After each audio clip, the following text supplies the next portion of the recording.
愛する者を戒めるので、どうか私を熱く愛しなさいというふうに勧めているのです。 주님은 우리가 하나님의 말씀을 꼭 붙잡고 살기를 원하십니다. 神様は私たち一人一人が神様の御言葉を握って信仰生活することを願っておられます。 오늘 우리의 마음이 뜨거운지 한번 점검해 보시기 바랍니다. どうぞ皆さん、今日私の心が主に向かって熱いのかどうかをもう一度見直す時間を持ってください。 오늘 본문에 예수님의 두 제자를 보게 됩니다. 今日の本文にはイエス・キリストの2人の弟子が出てきますけれども、 그들이 주님을 따라다닐 때 얼마나 신바람이 났겠습니까? 彼らはイエス・キリストと共に歩んだ3年間はとっても楽しかったと思いますね。 오병이어로 5천 명을 먹일 때 이 제자들도 그 떡을 생선을 군중들에게 나눠줬을 것입니다. 5つのパンと2匹の魚の奇跡を見たとき、彼らはそこの中で一緒にその魚やパンを配っていた、そういう仲間の一人でした。 70명 제자들을 예수님이 훈련시키실 때에는 이 사람들도 그 속에 섞여서 주님이 주시는 권능으로 병든 자를 고치고 귀신을 쫓아내고 얼마나 기뻤겠습니까? そして70人の弟子訓練を受け、そしてその中で主の力によって、神様の力によって病気を癒し、そしてその中であらゆる奇跡を体験した彼らはとっても喜んでいたと思います。 예수님이 바람과 바다를 잔잔케 하시고 죽은 나사로를 살리시는 것을 보면서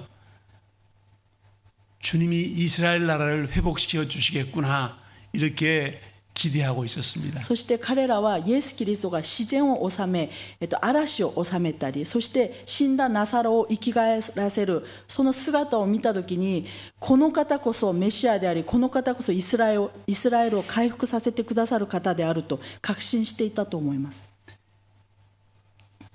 당시 제자들은 거의 다 예수님께서 이제 예루살렘에 들어가면 로마의 군대들을 몰아내고 예수님이 왕의 자리에 앉게 될 것이라고 이렇게 믿고 있었습니다. 彼らはほとんどの弟子たちはイエス・キリストがこの勢いでこのローマに入っていくと、ローマの王となり、ローマの兵士たちを追い出してローマの王となるというふうに彼らは信じていたのです。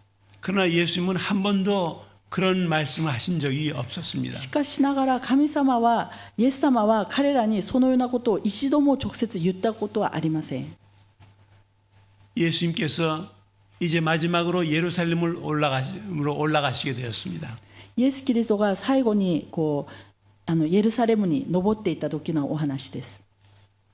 그 말씀을 듣고 이 제자들은 자기들 생각대로 이제 드디어 우리 주님이 왕이 되시는구나. 그러면 우리가 다 높은 자리에 앉게 되겠구나. 그런 생각을 하고 있었습니다. イエス様が最後にエルサレムに登っていた時に、彼らはいよいよその時が来たと。そしてイエス様がそのエルサレムに登っていってローマに入っていけば、私たちはみんな高い位につくことになるんだろうと思っていたのです。 예수님은 예루살렘에 올라가면 자신이 십자가에 달려 돌아가신다고 말씀하셨습니다. イエス・キリストは彼らに何度もそのエルサレムに登っていくと、私は十字架にかかり死ぬということを何度もお話ししていました。 많은 지하들은 그게 무슨 말인지 잘 모르지만 두려워서 어쩔 줄을 몰랐습니다. しかし多くの弟子たちはその話の意味がまだはっきり分かっていなかったので、十字架にかかって死ぬことに対しては恐れを感じていたのです。 예수님이 대제사장과 서기관들에게 붙잡혀서 이제 십자가에 달려 돌아가신다는 그 말씀을 분명히 하셨음에도 그들의 귀에는 들어가지를 잘 않았습니다. イエス・キリストは以前から自分は十字架にかかって死に、大祭司たちやローマ兵士たちに捕まって十字架にかかって死ぬことを何度も弟子たちに言いましたけれども、彼らはそれに耳を傾けていなかったんです。 그때 제자들은 대부분이 이제 누가 더 높은 자리를 차지할 거냐 그런 걸 가지고 논쟁을 하고 있었습니다. その時弟子たちはイエス様が王様になった時に自分たちの中で誰が一番上の席につくのかっていう自分たちの立場を争っていました。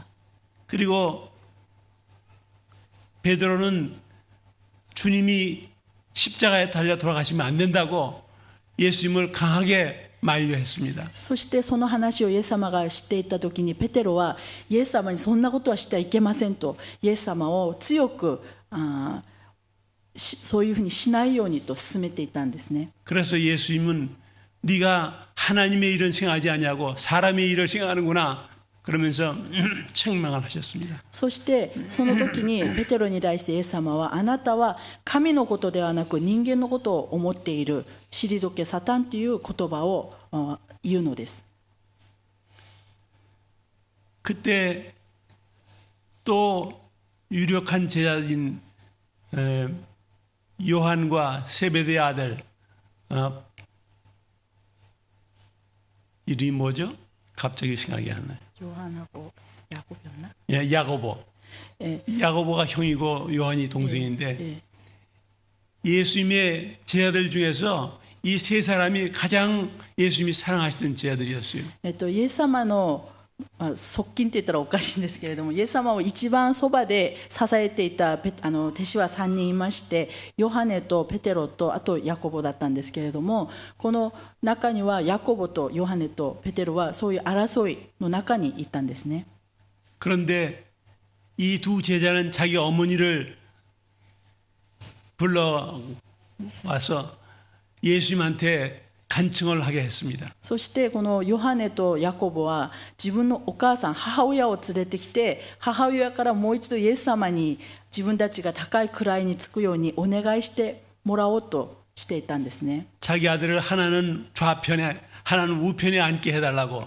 そしてそのお母さんはイエス様のところに来てどうか私の息子2人を1人は右側1人は左側につけさせてくださいというふうに言ったんですね。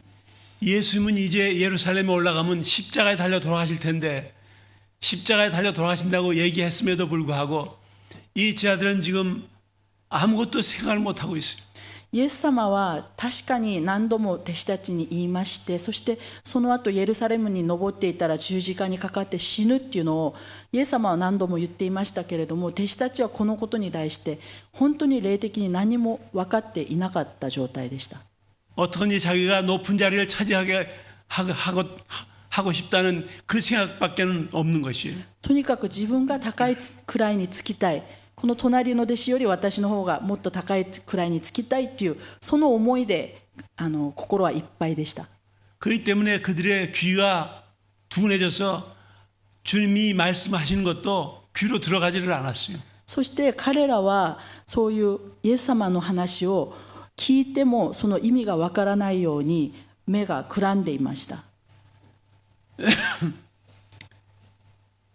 예수님께서 십자가에 달려 돌아가신다고 말씀하신 다음에 바로 이어서 무슨 말씀하셨냐 하면 그러나 제3일에 내가 살아나리라 이렇게 말씀하셨습니다. そしてイエス・キリストはエルサレムに登って十字架にかかって私は死ぬしかし3日目によみがえられるということもその時に話していました。 그런데도 이 제자들은 그 많은 제자들 한 사람도 그 말씀을 받아 간직한 사람이 없었어요. しかしイエス・キリストと共にいたその弟子たちの中で誰一人このイエス・キリストが言っている言葉の内容の本当の意味を悟る人は誰一人いませんでした。 복음의 핵심 단어인 부활 이 메시지를 제자들이 다 놓쳐버리고 만 것이에요. 私たちのキリスト教の福音のメッセージの中で一番大切な言葉である復活というこの復活という言葉を彼らは誰一人掴むことができませんでした。 그래서 지금 오늘 본문에 나오는 제자 이 두 제자는 엠마오로 지금 내려가고 있어요. そしてイエス・キリストが十字架にかかって死んだ後にその中の弟子たちの中の2人はエンマオに向かって歩いていってました。 왜 엠마오로 내려가는가? どうしてエマオに向かって下っていったのでしょうか。 이들은 예수님이 그렇게 허무하게 돌아가실 것이라고는 믿지 않았어요. 彼らはイエス・キリストがそんなに虚しくただ十字架で死んで終わるとは思っていなかったはずです。 정확히 말하면 믿고 싶지가 않았어요. しかし、それは事実だったので彼らはそれを心から信じたくなくてその現実を拒否したいという気持ちの中にいました。 그렇기 때문에 자리만 생각하고 있는 것이에요. だから自分の気持ちだけ自分の思いだけに目を留めていたのです。 그런데 귀가 막혀서 그 다음에 중요한 메시지인 부활 이것도 놓쳐버렸어요. 彼らはその争いの中にいたのでイエス・キリストが十字架にかかって3日目に復活するっていうことを何度も言ったのにもかかわらずその復活の言葉が頭の中に入っていなかったのでこういう失望した気持ちでエンマオを下っていったのです。 예수님은 십자가에 달려 돌아가신 지 3일 만에 다시 일어나겠다고 말씀하셨어요. イエス・キリストは確かに十字架にかかって3日後には復活すると話していました。 지금 엠마오로 내려가고 있는 제 아들은 예수님이 십자가에 돌아가신 걸 보고 너무나 실망했어요. しかしこのエマオに下っていったこの2人の弟子は特に心の中に本当に失望と絶望感を持って下っていったのです。 이분이 이스라엘 나라를 로마의 정권에 의해서 해방시킬 거라고 믿었는데 예수님이 허무하게 십자가에서 돌아가셨으니까 너무너무 타격을 받았어요. イエス・キリストこそこのローマからイスラエルを自由にさせてくださる私たちの王だと信じていたのにこのように虚しく十字架で死んでしまったという失望感と絶望感に陥っていたのです。 그래서 그 다음 말씀인 부활의 소식, 부활의 약속 이것도 놓쳐버리고 만 것이에요. だから彼らの心の中には復活の約束の言葉は残っていなかったです。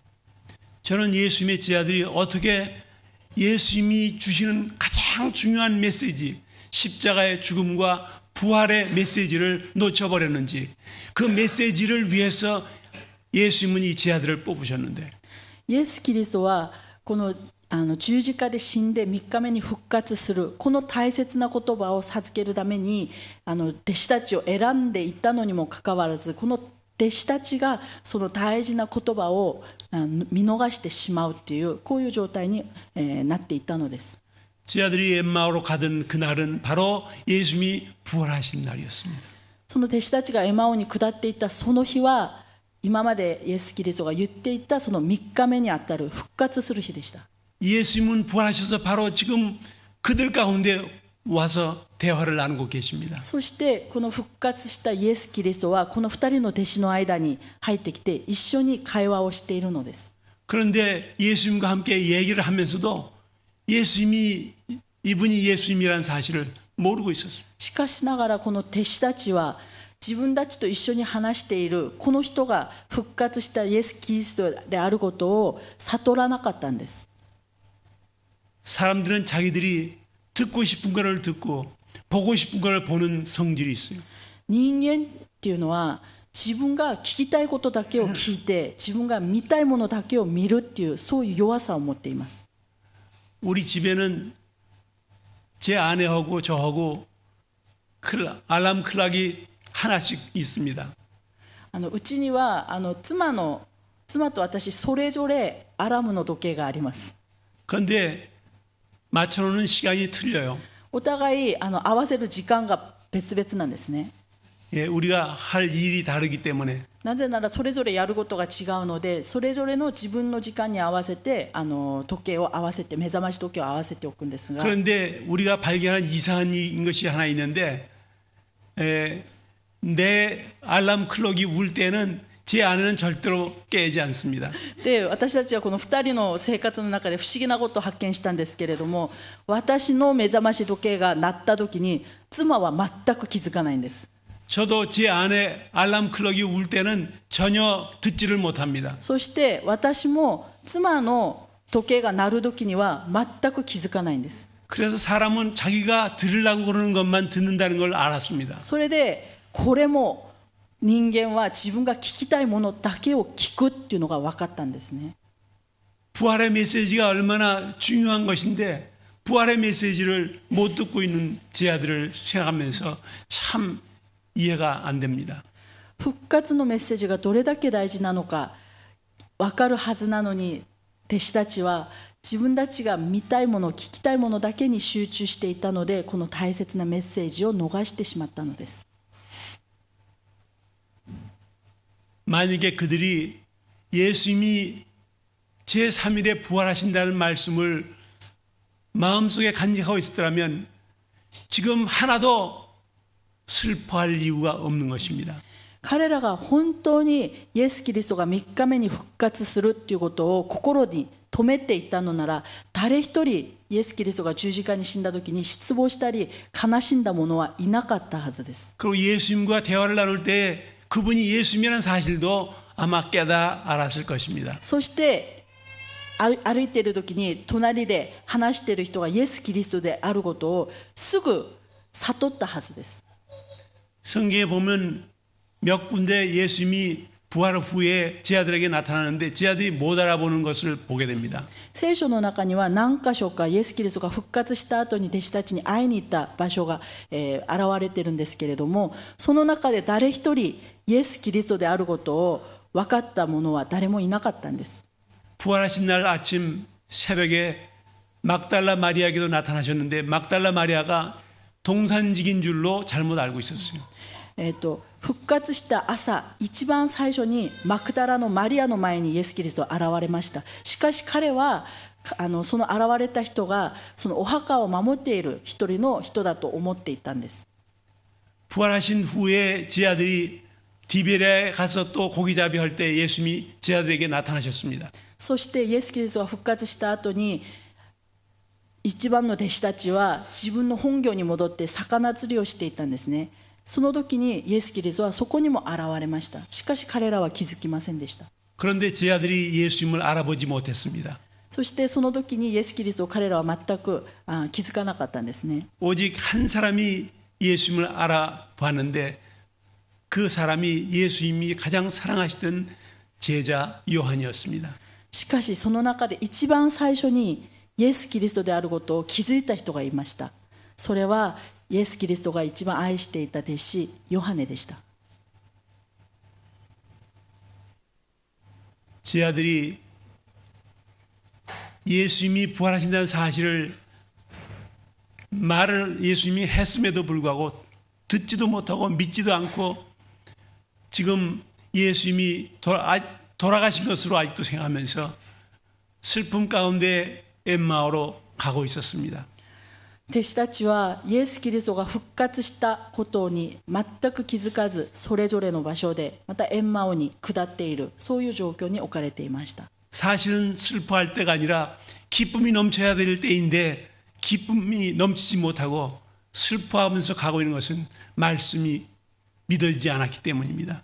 彼らはイエス・キリストの言葉を本当に心から信じていなかったので、彼らは復活する喜びよりはイエス・キリストが十字架で死んだことに対する悲しみと絶望に陥っていたのです。 예수님을 말씀을 믿지 않고 방하고 있는 이 제 아들을 예수님은 그러나 버려두지 아니하셨습니다. しかしイエス・キリストはイエス・キリストの言葉を信じないでさまよっている、悲しんでいるこの弟子たちをそのまま置かなかったんですね。 예수님은 그들에게 하나님 말씀을 하나하나 가르치기 시작했습니다. イエス・キリストはまた再び彼らのところに訪ねてきて神の言葉を解き明かしてくださいました。 구약 성경에 나오는 예수님에 대한 말씀들을 하나하나 가르쳐 주기 시작했습니다. 旧約聖書に現れている、予言されているイエス・キリストに対しての言葉を一つ一つ解き明かしてくださいました。 아마 레위기에 나오는 모든 제사들이 왜 필요한 것인지 그게 바로 예수님을 상징한 것이라는 것을 가르쳐 주셨을 것입니다. レビ記の中に出てくるいろんな祭壇での儀式は、今のイエス・キリストが来るために、そのためにイエス・キリストが来てあることを彼らに教えてあげました。 이사야서의 말씀도 가르쳐 주셨을 そ 것입니다. してイザヤ書に書いてある言葉に対しても彼らに解き明かしてくださいました。 그가 찔림은 우리의 허물을 인하며 그가 상함은 우리의 죄악을 인함이라. 그가 징계를 받음으로 우리가 평안을 누리고 그가 채찍에 맞음으로 우리가 나음을 입었도다. 彼が、私のために、鞭打たれたのは私のためであるということを神様はイザヤ書の御言葉を通してそれがイエス・キリストであることを明かしてくださいました。 거기에 찔리고 상한 그분이 바로 여기 서 계신 하나님의 아들 예수님이라는 사실을 그들이 알게 해주셨을 것입니다. 鞭打たれて、死んでくださったイエス・キリスト、そのメシアが今この場にいるイエス・キリストであることを神様、その復活したイエス・キリストはもう一度彼らに弟子たちに説明して教えてくださったのです。 이제 이 제자들의 마음이 열렸습니다. その時この弟子たちの目は開かれました。 눈이 열렸습니다. そして心も開かれました。 이제 예수님이 십자가에 돌아가시고 부활하시는 것이 하나님이 계획하신 것이라는 것을 그제야 깨달았습니다. でその時彼らはイエス・キリストが十字架で死んで復活したのは神様が以前から予言してくださった神様のなさることであることを彼らは悟ったのです。 예수님은 돌아가신 것이 아니라 부활해서 살아계시다는 사실을 깨달아 알게 되었을 것입니다. そしてイエス・キリストは十字架で死んだのではなく復活した今ここに生きておられる方であることを彼らは知ることができたんです。 그래서 그 말씀들을 들으면서 제자들의 마음 속에 뜨거움이 오기 시작했습니다. そしてそのイエス・キリストの復活したイエス・キリストの話を聞きながら彼らの心の中には何か熱いものが燃え始めました。 예수님이 바로 하나님 아버지의 아들이시구나. イエス・キリストが本当に神の一人子であるということを知ったんです。 우리의 구주이시구나. そして私たちが待っていた本当のメシアであることを知りました。 예수님 말씀하신 대로 예수님은 십자가에서 돌아가셨지만 부활하셨구나. イエス・キリストが言った通り十字架で死んだけれども3日目に復活したということを知ることが信じることができました。 이제 슬픔은 다 없어지고 말할 수 없는 기쁨을 가지고 다시 예루살렘에 돌아갔습니다. そしてそれを悟った時に彼らの心の中にあった悲しみはすべて消え去り本当の喜びに満たされてエルサレムに戻っていったのです。 그래서 거기에 모여 있는 제자들에게 바로 예수님을 만났던 놀라운 이야기를 했습니다. そしてエルサレムで悲しんでいる人たちに私たちが復活したイエス・キリストに会ったということを伝えたのです。 그 자리에 예수님이 나타나셨습니다. そしてその場にイエス・キリストは現れました。 이 제자들이 얼마나 기뻤겠습니까? この弟子たちは本当に心から喜んでいたと思います。 그들의 삶은 그때부터 변화된 줄로 믿습니다. その時彼らの人生は変わりました。 이제는 주님을 위해서 목숨도 아끼지 않냐고 복음을 전할 그런 제자들로 바뀐 줄로 믿습니다. 彼らはその復活したイエス・キリストに出会った時に命も惜しまず主の福音を述べ伝える主の弟子になるということを心に決めたはずです。 예수님의 말씀을 마음속에 믿음으로 받아들이지 아니하면 기뻐해야 될 때도 모르고 슬퍼하는 것입니다.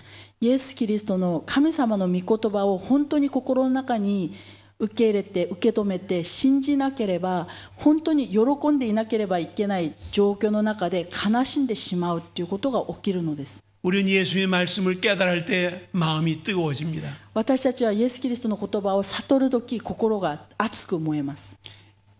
우리의 마음속에 깨달음이 올 때 우리는 말할 수 없는 기쁨과 감격을 느낍니다. 私たちは神の言葉を悟るとき言葉に表せない喜びに満たされます。 여러분들은 지금 하나님의 말씀을 가지고 살고 있습니까? 皆さんは毎日神様の御言葉を心に留めて生きていますか? 아니면 여러분들의 생각과 여러분들의 포부와 여러분들의 목적대로 살아가고 있습니까? そうでなかったら皆さんの価値観や皆さんの経験皆さんの考え皆さんのやり方で自分の心を満たして生きているのでしょうか? 저도 옛날 젊은 시절에는 제가 가진 포부를 붙잡고 살았습니다. 私も私自身が若かった時は自分の今後の夢に対して将来の夢に対してその夢を握って生きていました。 제가 고등학교 다닐 때 한국은 6.25 전쟁이 끝난 지 얼마 안 돼서 굉장히 가난했습니다. 私が高校を通っていた時代は韓国は、南北戦争が終わった直後だったのでとっても貧しい時期でした。 저는 어느 날 이제 내가 대학도 가야 되고 하는데 내가 인생을 어떻게 살아야 될까를 곰곰이 생각해 봤습니다. その時自分はこれからの人生をどのように生きていけばいいんだろう、大学も行きたいのにどうすればいいんだろうと考えていました。 그때 우리 어머님이 7년 동안 편찮으시다가 돌아가시고 난 다음이었습니다. その時、実は私の母が7年間病気を患ってちょうど、亡くなった直後のことでした。 저는 어머니가 돌아가시면서 굉장히 충격을 받고 인생은 다 한 번 왔다 간다는 것을 생각하게 되었습니다. 私は母が亡くなった時にとってもショックだったので、人生っていうのは人間っていうのは一回生まれてきたらみんな死んでいくっていう虚しい思いに悩まされました。 한 번밖에 없는 인생 어떻게 살 것인가 그런 생각을 하게 됐습니다. 一度しかない人生を私は一体どう生きていけばいいんだろうと思いました。 후회 없는 인생이 무엇일까? どうすれば後悔のない、後悔しない人生を生きることができるのだろう。 저는 가난한 한국의 농민들을 위해서 살기로 결심을 했습니다. その時私はこの貧しい韓国の農民たちのために生きようと思いました。 굶주린 농민들을 잘 먹여 살리는 그런 일을 해야 되겠다 이런 생각을 했습니다. この貧しいこの農民たちが豊かになる、そのために私は何かをしたいと思いました。 하나님은 저를 대학에도 공부를 하도록 하셨지만 나라에서 장학금을 대가지고 미국에서 박사과정도 하게 하셨습니다. 神様は私のこの心の中の抱負を、志を導いてくださって大学にも入り、また政府からの奨学金によってアメリカでも勉強するようにしてくださいました。 그래서 농민들을 위해서 10년 동안 일을 했는데 そしてその農民たちのために、韓国の農民たちのために私は10年間働きました。 그 당시 우리 정부에서는 농민들보다도 공업을 일으키는 것이 급하다고 생각을 했었습니다. しかし韓国の政府はある時期から農民より国が強くなるためには工業産業をもっと発達させなきゃいけないっていうふうに政府の考えが変わったんですね。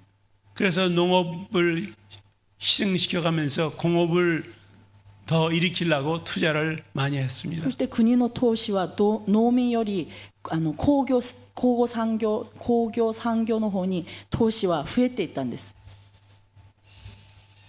저는 실망했습니다. その時私は失望しました。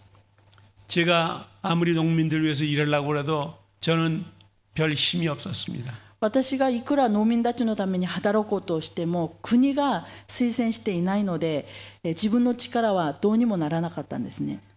저는 실망하고 미국으로 이민을 오기로 생각을 했습니다. そして失望した私は韓国での生活を畳んでアメリカに移住しようと思っていたんです。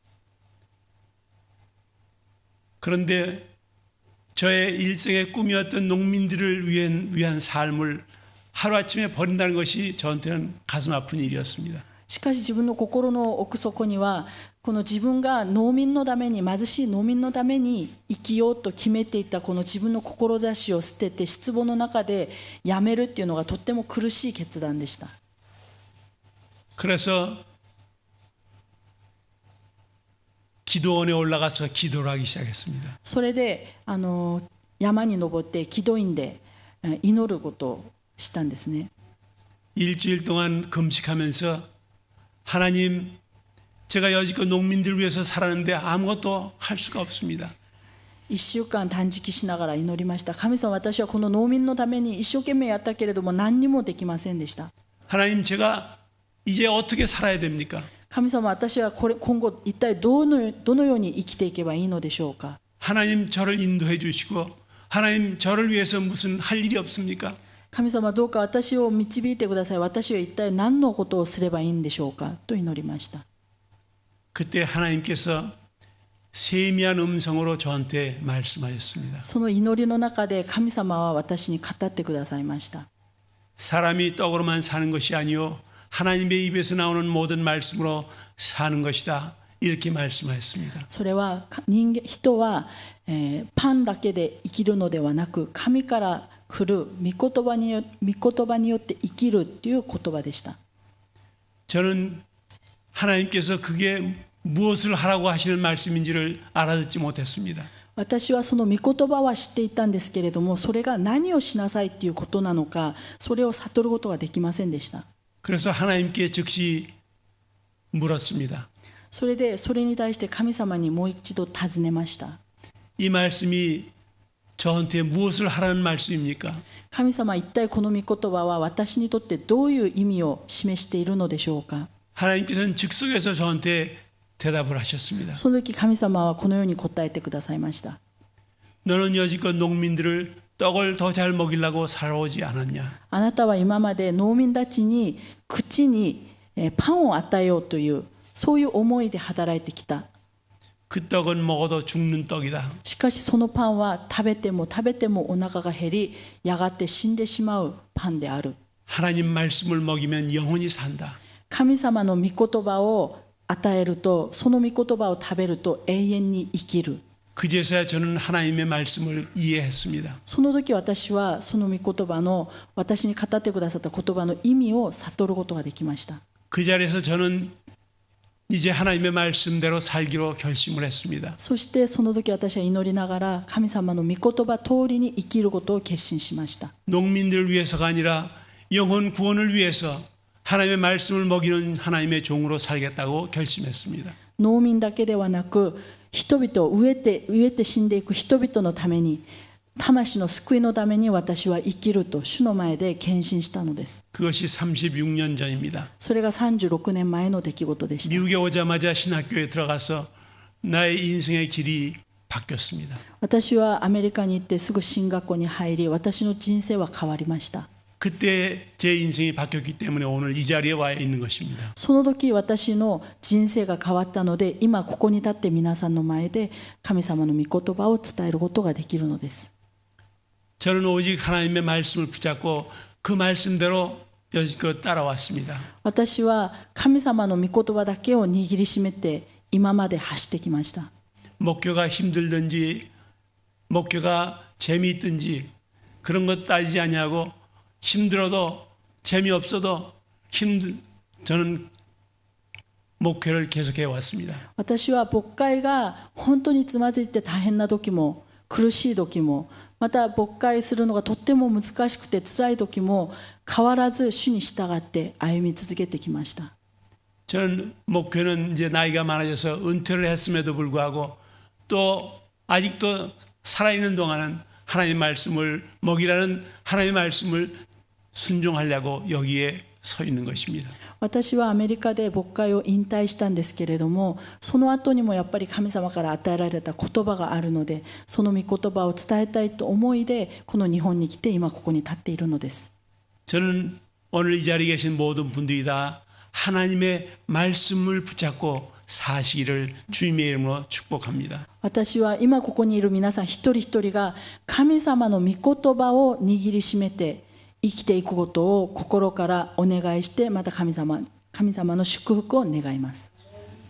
그것이 하나님을 기쁘시게 하는 삶이요 가장 보람 있는 삶인 것입니다. これが神様を喜ばせる人生であり、一番価値のある生きがいのある人生だと思います。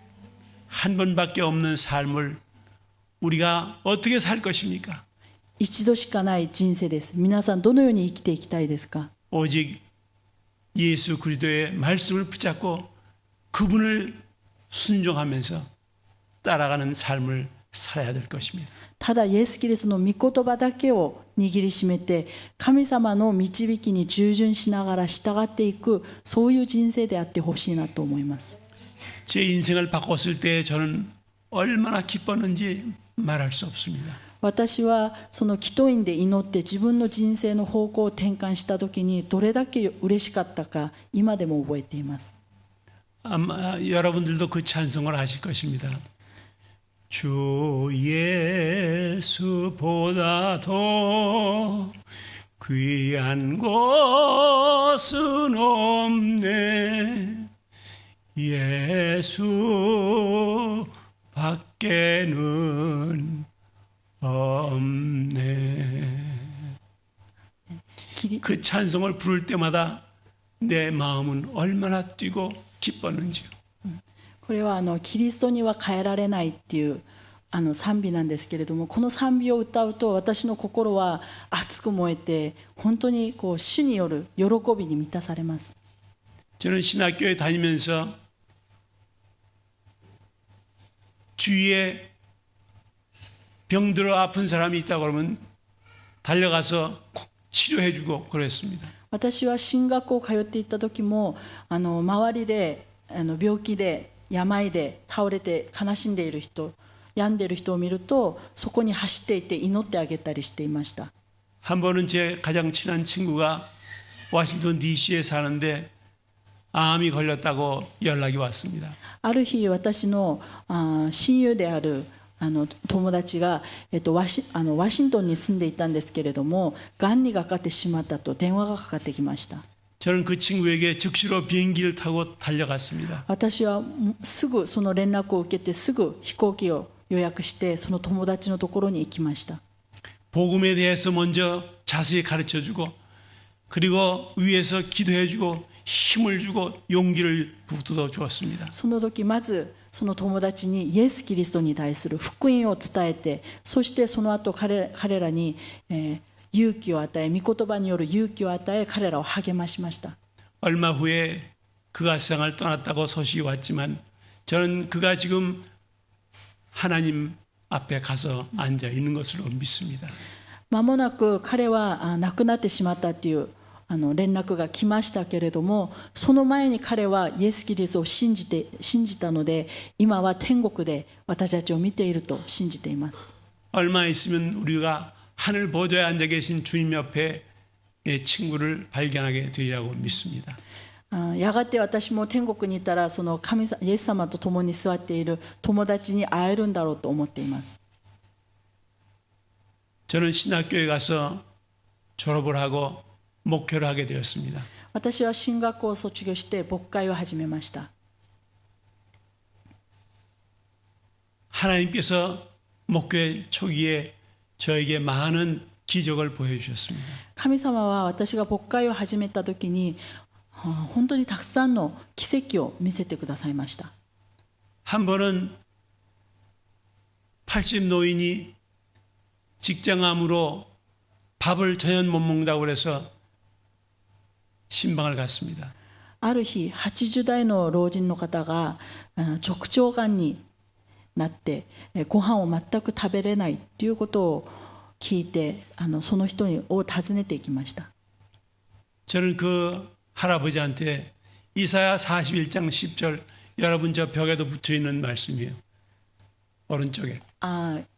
右の方にかかってあるんですけれども、イザヤ書の41章 41장 10절 10節の御言葉をその方に語ってあげました。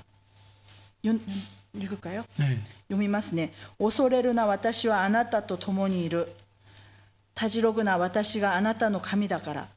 私はあなたを強め、あなたを助け、私の義の右の手であなたを守る。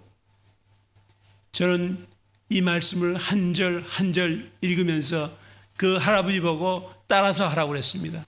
私はこの御言葉を一節一節読みながらその方に私についてこの言葉を口を出して言ってくださいと言ったんですね。 마음속에 하나님의 말씀을 믿으면서 큰 소리로 한번 따라서 해보라고 그랬습니다. そして心の中で本当にこの御言葉を信じて、そして大きい声でこの御言葉に、私についてこの御言葉を言ってみなさいって言ったんですね。 그런데 그걸 따라하는 동안에 이 할아버지가 믿음이 생긴 것 같아요.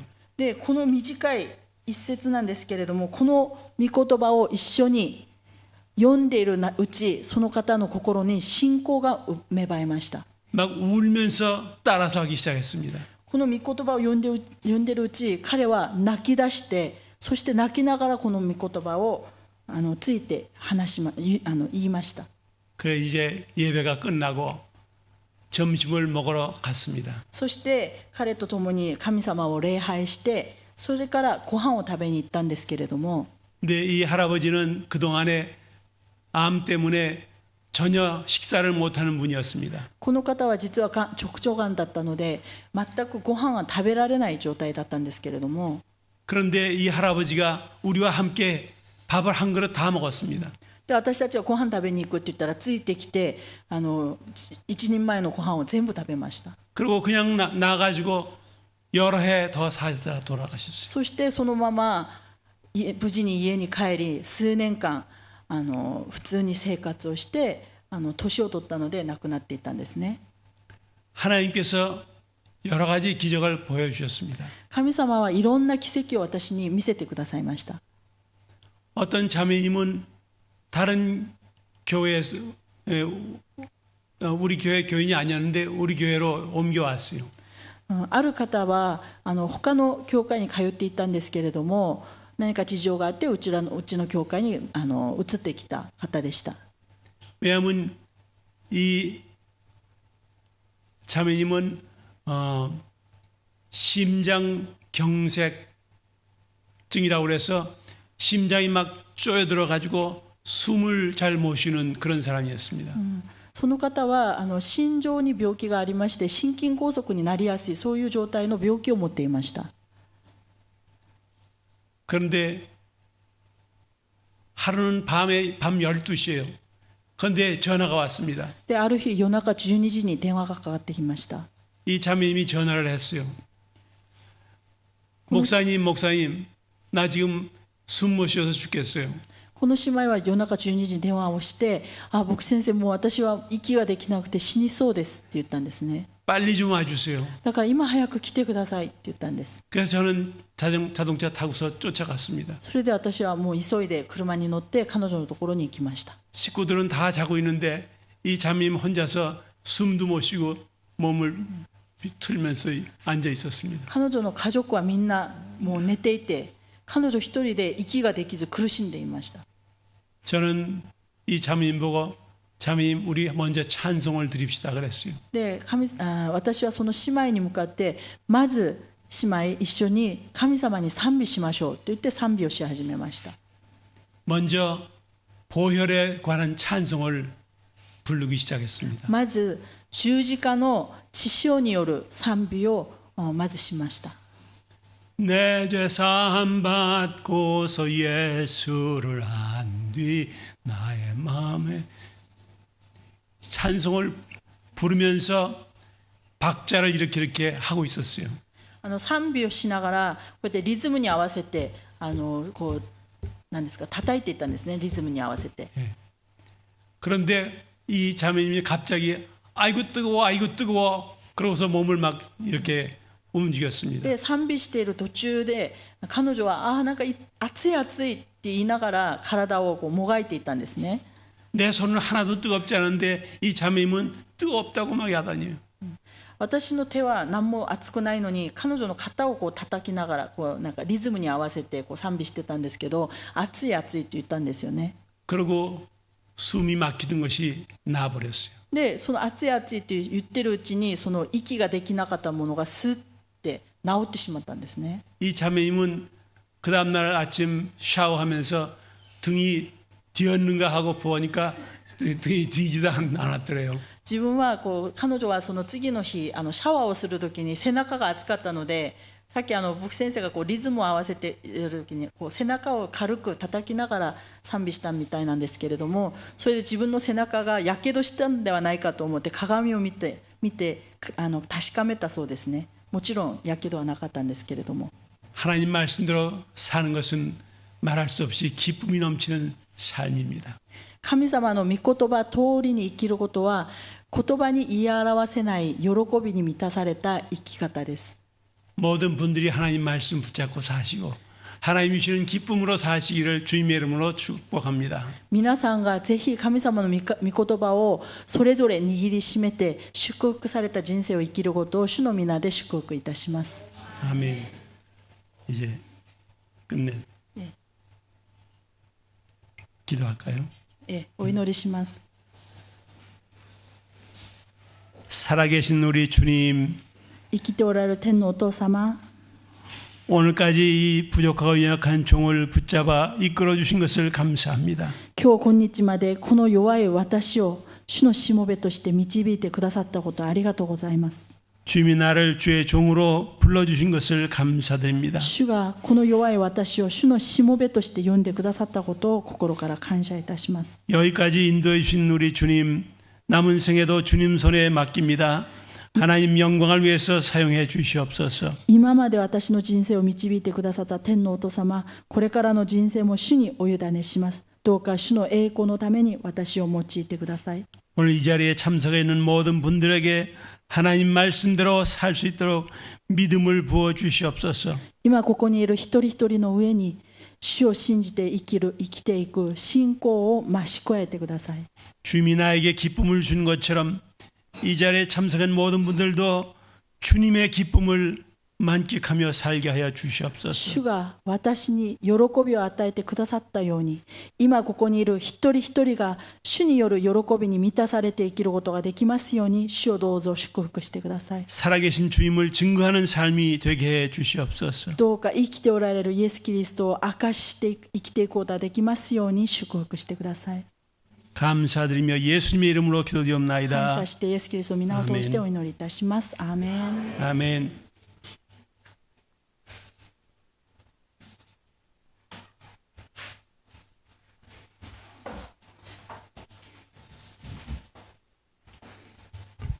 はい、感謝いたします。それでは御言葉を覚えて主に一曲賛美を捧げたいと思います。